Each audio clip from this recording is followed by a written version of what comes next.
Hello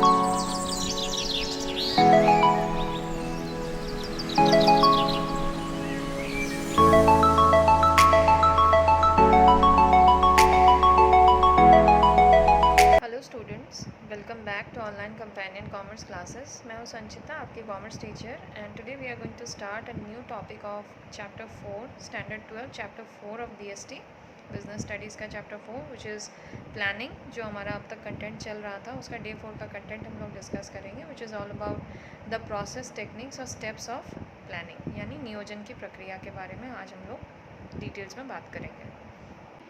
planning process और techniques और steps of planning, ये तीनों नाम से आपको क्वेश्चंस आ सकते हैं, तो तीनों नेम से इसको जाना जाता है। प्लानिंग प्रोसेस भी कहा जाता है, टेक्निक्स ऑफ प्लानिंग भी कहा जाता है, और steps in the process of planning भी कहा जाता है, यानी नियोजन की प्रक्रिया। तो बेसिकली मैंने एक नोट रेडी किया हुआ है, यहाँ पे आप लोग देख सकते हैं कि यहाँ पे टोटल 12 स्टेप्स में इसको डिवाइड किया गया है। The entire process of planning has been divided into 12 stages और steps, जिसमें यहाँ पे मैंने एक पार्ट लिखा हुआ है प्री फॉर्मुलेशन स्टेज, यानी प्लान यानी योजना बनने से पहले का जो फेज़ है वो। स्टेप नंबर 7 हो जाता है आपका फॉर्मुलेशन स्टेज, यानी इसी स्टेज पे योजना बनाई जाती है या प्लान बनाई जाती है। उसके बाद आता है post formulation stage. Post formulation stage में योजना बनने के पश्चात के जो स्टेप्स आते हैं वो इसमें समराइज़ किया गया है। तो सबसे पहले हम लोग स्टेप 1 से लेकर स्टेप 6 को देखेंगे। तो यहाँ हम लोग देखते हैं नंबर 1, स्टेप नंबर 1 क्या होता है, यानी योजना या प्लानिंग के जो प्रोसेस है उसका स्टेप नंबर 1 क्या होता है। सबसे पहला स्टेप जो हम लोग करते हैं in the process of planning, that is determination of goals and objectives, that is लक्ष्यों को निर्धारित करना। सबसे पहले मैंने पहले भी आप लोगों को क्लास में बताया था कि without objectives and goals any management will become directionless. ठीक है, ना प्लानिंग आपका सक्सेसफुल होगा और ना ही मैनेजमेंट ओवरऑल में आपका सक्सेसफुल होगा विदाउट एनी गोल, टारगेट और ऑब्जेक्टिव। तो सबसे पहला काम आप प्लानिंग के प्रोसेस में जो करते हैं वो हो गया determination of goals and objectives, यानी लक्ष्यों को निर्धारित करना होता है। तो लक्ष्यों को निर्धारित इसलिए करना होता है ताकि आपको आगे बढ़ने के लिए एक टारगेट दिखे, और उस टारगेट को लेकर जब आप आगे बढ़ेंगे तो आपको पता रहेगा कि किस डायरेक्शन में आपको आगे बढ़ना है। तो यहाँ objectives for the entire organization are established and then the objectives for various departments are established. तो यहाँ पे ये कहना चाह रही थी कि पहले तो ओवरऑल जो ऑर्गेनाइजेशन है, पूरे ऑर्गेनाइजेशन का ओवरऑल ऑब्जेक्टिव और गोल या लक्ष्यों का निर्धारण किया जाता है। उसके बाद उस मेन या मास्टर ऑब्जेक्टिव या मास्टर प्लान के अकॉर्डिंगली बाकी सारे डिपार्टमेंट्स का जो लक्ष्य है या गोल्स है या ऑब्जेक्टिव्स हैं उनको सेट किया जाता है। तो गोल्स एंड ऑब्जेक्टिव्स हमेशा स्पेसिफिक और बहुत क्लियर होने चाहिए, उसमें कोई डाउट या कन्फ्यूजन नहीं रहना चाहिए। और लक्ष्यों को जब निर्धारित किया जाता है तो एक्सटर्नल एनवायरनमेंट को, बिज़नेस का जो बाहरी वातावरण है उसको ध्यान में रख के किया जाना चाहिए। जैसे कि जो सोशियो इकोनॉमिक या पॉलिटिकल एटमॉस्फेयर है कंट्री का, सामाजिक या राजनीतिक जो वातावरण है एक देश में, उसको ध्यान में रखते हुए ही सारे गोल्स ऑब्जेक्टिव्स को बनाया जाना चाहिए। सेकंड पॉइंट या सेकंड स्टेप में कहा जा रहा है collection and analysis of information. Collection and analysis of information यानी आप प्लान बनाएंगे तो उसके लिए आपको इन्फॉर्मेशन चाहिए, उसके लिए आपको डेटा चाहिए, यानी सूचनाओं का संकलन एवं विश्लेषण। तो पहले आप सूचनाओं को गैदर करेंगे, ठीक है। तो किस तरह की सूचनाओं को गैदर करना है, वैसी सूचनाओं को गैदर करना है जिसको लेकर आपको वो प्लान बनाना है जिस पे आप प्रेजेंट में काम कर रहे हैं। तो जो प्लान आप बना रहे हैं उसके लिए आपको डेटा कलेक्शन करना होगा और इन्फॉर्मेशन प्रॉपर सोर्सेज से आपको कलेक्ट करना होगा, जिनके बेसिस पे आप आगे का प्लान रेडी करेंगे। स्टेप नंबर 3 क्या हो जाता है, एक बार तो आपने गोल्स और ऑब्जेक्टिव सेट कर लिया, उसके बाद information, collection and analysis of information आपने कर लिया। तीसरा स्टेप आ जाता है नियोजन के आधारों का निर्धारण करना, यानी determination of planning premises. This is a very very important point, ये आप लोगों को, बहुत से स्टूडेंट्स को समझ में नहीं भी आता है। प्रेमिसेस का मीनिंग होता है बेसिकली, हम लोग मोटा मोटी भाषा में कह सकते हैं फाउंडेशन या फिर बेस, ठीक है। किस बेसिस पे या किस प्रेमिसेस पे आपको अपने प्लान को सेट करना है। मतलब क्या हुआ कि प्लानिंग प्रेमिसेस एक एनवायरनमेंट और लिमिट को रेफ़र करता है। It refers to the environment and limits within which the plan should be executed. यानी हर एक बिज़नेस के अंदर अलग वातावरण होता है, उनके पास अलग अलग संसाधन होते हैं, उनके काम करने का तरीका अलग होता है। तो पहले जब प्लान बनाया जाता है उसी समय आपके जो प्लानर होते हैं उनको प्लानिंग प्रेमिसेस को सेट करना चाहिए। क्यों, किसका मतलब क्या हुआ कि किस किस लिमिटेशन के अंदर और किस किस बाउंड्रीज़ के अंदर आपका प्लान वहाँ काम करेगा। ठीक है, मतलब क्या होता है कि these are established with the help of forecasting future events which are likely to affect the achievement of the objectives of the organization. इसका मतलब क्या हुआ, जैसे कि यही जो आधार रहेंगे, यही जो फाउंडेशन रहेंगे, इन्हीं के ऊपर आपका प्लान बनेगा और फिर उसी हिसाब से प्लान्स को आगे एग्जीक्यूट किया जाएगा। इसीलिए यहाँ पे आधार वाला वर्ड यूज़ किया गया है। नियोजन के आधारों का निर्धारण करना, किस बेस के ऊपर आपका प्लान बन रहा है, इसको पहले आपको सेट कर लेना पड़ेगा। जैसे कि आपके ऑर्गेनाइजेशन में किस तरह की मशीनरी है, कितना लेबर रहेगा, कितना पूंजी आप लगा रहे हैं बिज़नेस में, क्या टेक्नोलॉजी रहेगा, सरकार की क्या क्या नीतियाँ चल रही हैं, गवर्नमेंट पॉलिसीज़ वगैरह, बाहर का कंपटीशन मार्केट में कैसा है, आपको सेल्स और प्रोडक्शन कितना रखना है, कॉस्ट कितना रखना है, गवर्नमेंट पॉलिसीज़ हो गया, ट्रेड साइकिल हो गया, ये सारे कंट्रोलेबल और अनकंट्रोलेबल प्रेमिसेस के अंदर आते हैं। प्रेमिसेस जो होते हैं, आधार जो होते हैं, कुछ आपके कंट्रोल में होते हैं, कुछ आपके कंट्रोल से बाहर होते हैं। जैसे कि गवर्नमेंट का क्या नीति रहेगा, क्या पॉलिसी रहेगा, क्या ट्रेड साइकिल चलेगा कंट्री में, फिर डिप्रेशन रहेगा, इन्फ्लेशन रहेगा, या फिर किसी भी तरह का ऐसा फीचर या ऐसा सर्कमस्टांस या ऐसा सिचुएशन जो आपके कंट्रोल के बाहर है, वो भी इस टॉपिक के अंदर आता है। तो ये सारी बातों का निर्धारण पहले आप करेंगे, उसके बाद ही उसके हिसाब से आपको प्लान बनाना है। ठीक है, अगला हो जाता है स्टेप नंबर 4, विकल्पों का निर्धारण करना, यानी डिटर्मिनेशन ऑफ ऑल्टरनेटिव्स। यानी ऑल्टरनेटिव्स मतलब यहाँ पे ऑप्शंस को कहा जा रहा है, जो हम लोग पहले पढ़ चुके हैं। जैसे कि प्लान्स आप बनाएंगे तो आपको किसी भी काम के ऊपर या किसी भी प्रोजेक्ट के ऊपर जब आप प्लान बना रहे हैं तो ये देखना होगा कि आपके पास उस काम को करने का या करवाने का किस तरह का ऑप्शंस अवेलेबल है, किस तरह के ऑल्टरनेटिव्स अवेलेबल हैं। तो सबसे बेस्ट जो आपके ऑर्गेनाइजेशन के लिए प्लान ऑफ एक्शन होगा उसको पहले आपको डिसाइड करना है, आइडेंटिफाई करना है, और फिर रेलेवेंट इन्फॉर्मेशन के अकॉर्डिंगली जो भी इन्फॉर्मेशन कलेक्ट किया गया है, एनालाइज किया गया है, उसके अकॉर्डिंगली फिर आपको ऑप्शंस को ले डाउन करना है, यानी ऑल्टरनेटिव्स को निर्धारित करना, विकल्पों का निर्धारण करना। खाली इस स्टेप में, स्टेप नंबर 4 में आप विकल्पों को डिटरमाइन कर रहे हैं। That means you are setting your alternatives, यानी आपको खाली यहाँ पे डिसाइड करना है, निर्धारित करना है कि आपके पास कौन कौन से ऑप्शंस अवेलेबल हैं। ठीक है, स्टेप नंबर 5 में आएंगे वैकल्पिक तरीकों का मूल्यांकन करना, यानी विकल्पों का मूल्यांकन करना। मूल्यांकन का मतलब क्या होता है, इवैल्यूएशन। आप इवैल्यूएट करेंगे, यानी उसको स्टडी करेंगे कि आपका कौन सा ऑप्शन सबसे बेस्ट ऑप्शन रहेगा आपके ऑर्गेनाइजेशन के फीचर्स के अकॉर्डिंगली। आपके ऑर्गेनाइजेशन के पास जो भी रिसोर्सेज अवेलेबल हैं, जिस भी तरह का ऑर्गेनाइजेशन है, उसके ऊपर फिर आप निर्धारित करेंगे कि स्टेप नंबर 4 में जितने विकल्पों को आपने सेट किया था उन विकल्पों में से सबसे बेस्ट वाला विकल्प होता है जो बेस्ट ऑल्टरनेटिव है, उसको आपको सेट करना होगा।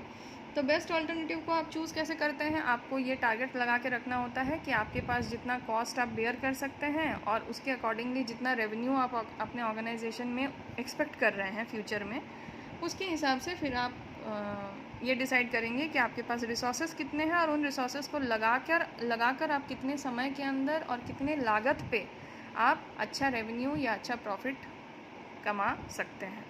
तो ये सारे चीज़ों को देखकर यहाँ पे सबसे अच्छे ऑल्टरनेटिव को चूज़ करने का एक प्रोसेस किया जाता है। तो पहले उसको मूल्यांकित किया जाता है कि जितने ऑल्टरनेटिव्स आपने सिलेक्ट किए हैं उसको पहले स्टडी किया जाएगा, इवैल्यूएट किया जाएगा। उसके बाद स्टेप नंबर 6 में क्या आता है कि आप सबसे बेस्ट वाला जो ऑल्टरनेटिव है या कोर्स ऑफ एक्शन है उसको फाइनलाइज करेंगे, यानी सर्वश्रेष्ठ विकल्प या तरीके का चयन करना, selecting the best course of action. यानी step number 4, step number 5 and step number 6 are all inter related. ये तीनों स्टेप्स आपके इंटर रिलेटेड स्टेप्स हैं तो एक स्टेप आपको याद रहेगा, तो होपफुली तीनों स्टेप आपको याद आ जाएंगे। पहला था आपका विकल्पों का निर्धारण करना, यानी ऑल्टरनेटिव्स को आपको डिटरमाइन करना है। Secondly, you will have to evaluate the alternative courses of actions और options that are available to you. You'll have to evaluate those options and study those options, and then you'll have to find out the best course of action और best alternative जो आपके organisation के लिए सबसे best रहेगा, यानी सर्वश्रेष्ठ विकल्प या तरीके का चयन आप छठे स्टेप में करेंगे। यहाँ तक कि हम लोग जो स्टेप नंबर 1 से लेकर स्टेप नंबर 6 तक आ गए, ये हमारा कौन सा स्टेज का था? ये हमारा प्री फॉर्मुलेशन स्टेज है। प्री फॉर्मुलेशन स्टेज का मतलब क्या हुआ? योजना बनने से पहले के स्टेज में ये 6 स्टेप्स आते हैं, ठीक है। इसके बाद आ जाता है step number 7। Pre formulation stage हमारा हो गया। अब हमारा आता है फॉर्मुलेशन स्टेज, जो है स्टेप नंबर 7, योजना तैयार करना। अब हम लोग एक्चुअल में जो योजना बनाना है उसको रेडी करेंगे, ठीक है। अब तक तो हम लोगों ने विकल्पों को स्टडी किया, विकल्प को सिलेक्ट किया, सबसे बेस्ट वाला जो विकल्प है। अब हम लोग क्या करेंगे? अब हम लोग एक्चुअल का प्लान जो है उसको फॉर्मुलेट करेंगे या रेडी करेंगे। और जैसे कि योजना तैयार करने के लिए क्या होता है कि आपको बेसिकली अब इतनी देर तो आपने स्टडी कर लिया कि क्या क्या बेसिस पे आपको प्लान बनाना है। अब आपको एक्चुअल में प्लान बनाना है, मतलब उसका एक ब्लूप्रिंट रेडी करना है। तो ब्लूप्रिंट जब आप रेडी करिएगा तो उसका एक रिटन फॉर्मेट में एक ब्लूप्रिंट या फिर एक detail plan of action ready किया जाता है, जिसको फॉलो करके आगे के समय में, आने वाले समय में ऑर्गेनाइजेशन में काम किया जाता है। अब जो स्टेप्स हम लोग पढ़ेंगे, स्टेप नंबर 8 से लेकर step number 12, these are the post formulation stage steps, यानी योजना बनने के पश्चात के जो स्टेप्स हैं, ये स्टेप नंबर 8 से लेकर स्टेप नंबर 12 में आता है। तो बेसिकली 3 फेजेज़ में हम लोगों ने पूरे प्लानिंग के प्रोसेस को डिवाइड कर दिया है। प्री फॉर्मुलेशन स्टेज और पोस्ट फॉर्मुलेशन स्टेज। तो पोस्ट फॉर्मुलेशन स्टेज में स्टेप नंबर 8 है फर्स्ट, जिसमें क्या आता है? उप योजनाओं का निर्माण करना। एक बार आपने योजना बना ली, जो मेन मास्टर प्लान था उसका ब्लूप्रिंट आपने बना लिया। अब आपको क्या बनाना है? अब आपको सब प्लान्स बनाना है। तो सब प्लान्स क्यों बनाते हैं हम लोग? सब प्लान्स का मतलब क्या होता है? जो मेन प्लान को असिस्ट करता है, जो मेन आपका मेजर जो प्लान है, जो मास्टर प्लान है, मास्टर प्लान को फिर छोटे छोटे पार्ट्स में बांटकर सब प्लान्स बनाए जाते हैं, जो कि शॉर्ट टर्म और मीडियम टर्म के प्लान्स होते हैं बेसिकली। तो शॉर्ट टर्म प्लान्स और मीडियम टर्म प्लान्स में उसको बांटा जाता है, ताकि पूरे जो ऑब्जेक्टिव पूरा आपका सेट हुआ था या पूरा मेन जो प्लान बना था उसको छोटे छोटे टुकड़ों में बांटकर आपको काम कराना है। इसीलिए छोटे छोटे सब प्लान्स या डेरिवेटिव्स बनाए जाते हैं। कोई भी काम आपको दिया जाएगा, कोई प्रोजेक्ट आपको दिया जाएगा, तो उसका एक मास्टर प्लान होता है। मास्टर प्लान को फिर हर एक डिपार्टमेंट वाइज या हर एक वीक वाइज या मंथ वाइज या डे वाइज आपको डिवाइड करके फिर सब प्लान्स बनाने होते हैं, और उन्हीं सब प्लान्स को फॉलो करके काम धीरे धीरे आगे बढ़ाया जाता है। स्टेप नंबर 9 है क्रियाओं का समय एवं क्रम निर्धारित करना, यानी establishing time and sequence of activities. Now that you have decided all the plans and sub plans and formulated them, you will have to now arrange the entire activity of the plan according to a proper time and sequence. इसका मतलब क्या होता है कि proper time और sequence के हिसाब से आपको सिस्टमैटिक रूप से क्रमबद्ध करना है आपके पूरे प्लान के प्रोसेस को। आपने अपने प्लान को छोटे छोटे एक्टिविटीज़ में या क्रियाओं में बांटा है।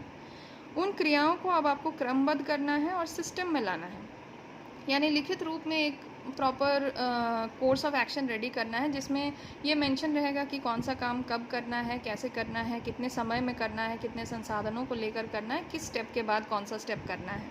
तो इसी को यहाँ स्टेप नंबर 9 में लिखा गया है, establishing time and sequence of activities, यानी क्रियाओं का समय एवं क्रम पहले से निर्धारित करेंगे, तभी आप आगे चल के सिस्टमैटिक रूप से सारे काम को कर सकेंगे। अंदाजे से कोई भी काम में आप कूद पड़ेंगे तो फिर वो काम कभी भी नहीं हो पाएगा। पहले से आपको प्लान आउट करना होता है। सेम वे जैसे कि आप अपनी पढ़ाई के लिए रूटीन्स बनाते हैं, हर दिन का रूटीन बनाते हैं, स्कूल में भी रूटीन बनता है, शेड्यूल बनता है। Why? So that classes can be taken in a proper time and proper sequence. इसीलिए स्कूल में भी रूटीन बनता है कि इस फर्स्ट पीरियड कितने बजे से कितने बजे तक होगा, किस सब्जेक्ट का होगा, फिर क्या होगा। इस तरह से पूरे दिन का एक शेड्यूल रेडी कर दिया जाता है, कौन से टीचर कब क्लास में जाएंगे, सिमिलरली आप भी जब घर में रूटीन बनाते हैं, you follow the same process. क्यों बनाते हैं? ताकि you can follow that timetable, follow that schedule and work in a sequential and systematic manner. Point number 11 कहता है strategy formulation, point number 10 होगा, 9 नंबर था time and sequence. Now point number 10, कर्मचारियों की भागीदारी प्राप्त करना, इंश्योरिंग एम्प्लॉय पार्टिसिपेशन। ये एक बहुत इंपॉर्टेंट स्टेज होता है प्लानिंग में। क्यों? क्योंकि जब तक आप एम्प्लॉयज़ को ये रियलाइज़ नहीं कराते हैं कि they are also an important part of your organization, employees को ये फील होना चाहिए कि एम्प्लॉयज़ भी आपके ऑर्गेनाइजेशन के एक इम्पॉर्टेंट पार्ट होते हैं और उनको भी प्लानिंग या नियोजन के प्रोसेस में उनकी भी भागीदारी होगी, उनका भी ओपिनियन लिया जाएगा, तो उनके अंदर एक मोटिवेशन रहता है कि हाँ, जो प्लान रेडी किया गया है उसमें हमारी भी भागीदारी है। तो प्लान्स को कम्युनिकेट करना पड़ेगा, आपके जो जितने भी सबऑर्डिनेट्स हैं या एम्प्लॉयज़ हैं उनको प्लान्स को कम्युनिकेट करना पड़ेगा, उनको समझाना पड़ेगा, उनसे कंसल्ट करना पड़ेगा और फिर फाइनली आपको प्लान्स को इम्प्लीमेंट करना होगा। तो इससे क्या होता है कि आप कर्मचारियों की भागीदारी को प्राप्त करते हैं और फिर आगे का जो काम आप करते हैं वो बहुत स्मूथली चलता है। क्यों? क्योंकि आपके एम्प्लॉयज़ को आपने कॉन्फिडेंस में लेकर प्लान रेडी किया है। स्टेप नंबर 11 कहता है राजनीति पर विचार, यानी strategy formulation. This is also another important step. Strategy formulation मतलब क्या होता है? प्लान वगैरह सब कुछ तो रेडी हो गया, स्टेप्स वगैरह सब डिटरमाइन हो गया, सब प्लान्स बन गया, टाइमिंग सेट हो गया, एम्प्लॉयज़ को समझा दिया गया। उसके बाद एक राजनीति डिसाइड किया जाता है, यानी स्ट्रैटेजी बनाया जाता है। स्ट्रैटेजी में क्या डिसाइड किया जाता है कि जैसे स्ट्रैटेजी कब लगाया जाता है? जब भी आप कोई प्लान को इम्प्लीमेंट करेंगे तो उसके लिए एक स्ट्रैटेजी आपको रेडी करनी होती है या राजनीतिक रूप से आपको विचार करना होता है, जिससे क्या होता है कि एक राजनीतिक दृष्टिकोण से आपको देखना होता है कि नियोजन प्रक्रिया के अंतर्गत उठाया जाने वाला अगला कदम नियोजन के लिए उपयुक्त राजनीति है या नहीं है।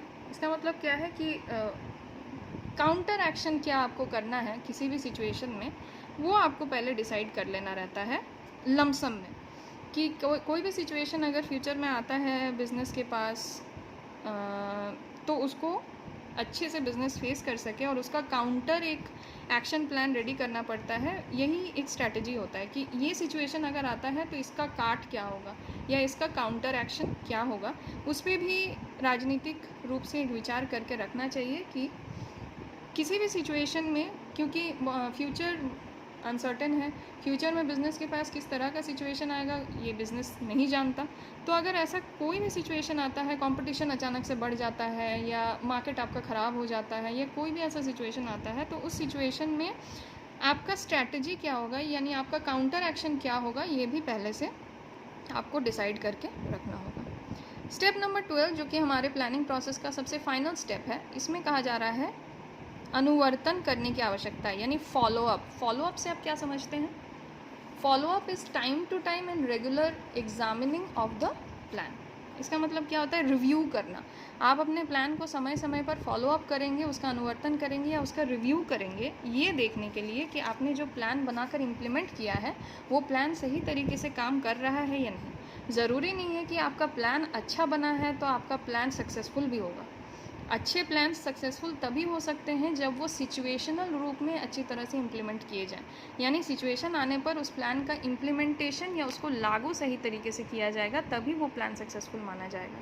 बहुत समय ऐसा होता है कि प्लान बहुत अच्छा बना है लेकिन जब एक्चुअल सिचुएशन में उसको अप्लाई किया गया है तो वो उतना इफेक्टिव नहीं हुआ है जितना उसको होना चाहिए था। तो इसीलिए क्या करना पड़ता है? तो periodic review of the existing plans करना बहुत ज़रूरी होता है ताकि उसका इफ़ेक्टिवनेस पता किया जा सके और ये पता किया जा सके कि वो सही तरीके से लागू हो रहा है या नहीं। एक छोटा सा एग्जांपल इसका दिया जा सकता है। जैसे मान लीजिए किसी कंपनी के पास टारगेट है 12,000 कार्स बनाना है एक साल में, तो कंपनी को ये इंश्योर तो करना होगा ना कि एक महीने में कम से कम 1,000 कार बनेगा तो जाकर साल में 12,000 कार्स बन सकेंगे। अगर किसी भी तरह से महीने में शॉर्टेज हो रहा है या हर महीने अगर 1,000 कार्स नहीं बन रहे हैं, तो फिर आप जो समय समय पर रिव्यू कर रहे हैं उसी में आपको पता चल जाएगा कि आपका जो प्लान बना है वो सही तरीके से सक्सेसफुल नहीं हो रहा है। तो फिर प्लान में उस हिसाब से मॉडिफिकेशन या चेंजेस लाना ज़रूरी हो जाता है। तो यही सारे आपके पॉइंट्स हुए जितने भी प्लानिंग ये जो स्टेप्स थे अभी हम लोगों ने डिस्कस किया, ये सारा 12 पॉइंट्स जो हैं होपफुली आप लोगों को समझ में आ गया होगा। आप लोग वापस से वीडियो रिवाइंड करके भी देख सकते हैं। तो टोटल 12 स्टेप्स में प्लानिंग के प्रोसेस को डिवाइड किया गया है। Pre formulation stage and post formulation stage में ये बांटा जा सकता है। I hope you have got the concept clear. Now we'll meet for the next class with another part of planning chapter. Hope you have enjoyed the class and understood the entire subject matter. Thank you. Have a nice day.